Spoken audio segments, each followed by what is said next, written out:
let me show you how I make my Airtag keychains featuring an eyelash. Now, one of my favorite things to do is use my Glowforge. I have two of them. I have a Glowforge Basic and a Glowforge Pro, and I'm breaking out the Pro, which I don't usually do for this particular project for absolutely no reason.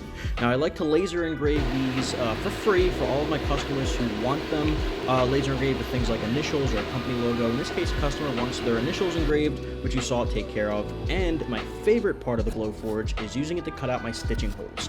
It makes it really precise, and I love the circular stitching holes rather than the slanted stitching holes, which take a little bit more time and don't really add a ton of value other than, you know, having just a slightly slanted visual to it. Now here I'm using antique brass hardware, which I absolutely love to use. If you know my channel, you know that's my go-to hardware, and you're seeing a little bit more of my shop in this video. I moved into a new space. It's 500 square feet as opposed to my previous 90 square foot shop.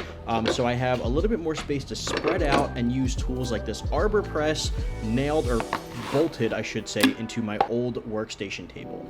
Now, this particular Airtag keychain is black Minerva. It's a full grain Italian leather, which is just a beautiful, you know, kind of monotoned leather. I mean, this one doesn't have a ton of pigment change in this. The black Minerva is pretty straightforward. You get what you get. This customer designed it with Burgundy stitching, which I absolutely love. Burgundy on black, you just can't miss with that.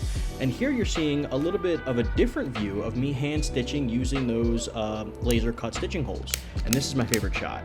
Burnishing the end of the thread. I like to use a lighter. I used to swear by this Max Wax red zapper that was really precise, but the batteries just died every 10 seconds. I just couldn't stand it. So I'm back to using a Bic lighter, which just does the job. It just burns the end of the thread so that you can tap it with your finger and it smushes it right down so it can't come back through the hole and unstitch itself. Here I'm just beveling the edges. This is a pretty standard process you do on pretty much every single leather project, and this one's going to be no different.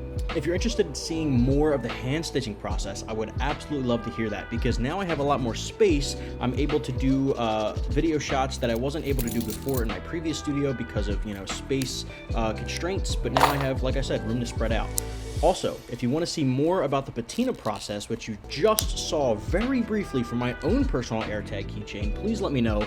The one that I use is a walnut Minerva, which is by far and away the most drastically changing patina that I've seen on a leather, and I'd love to show it to you guys.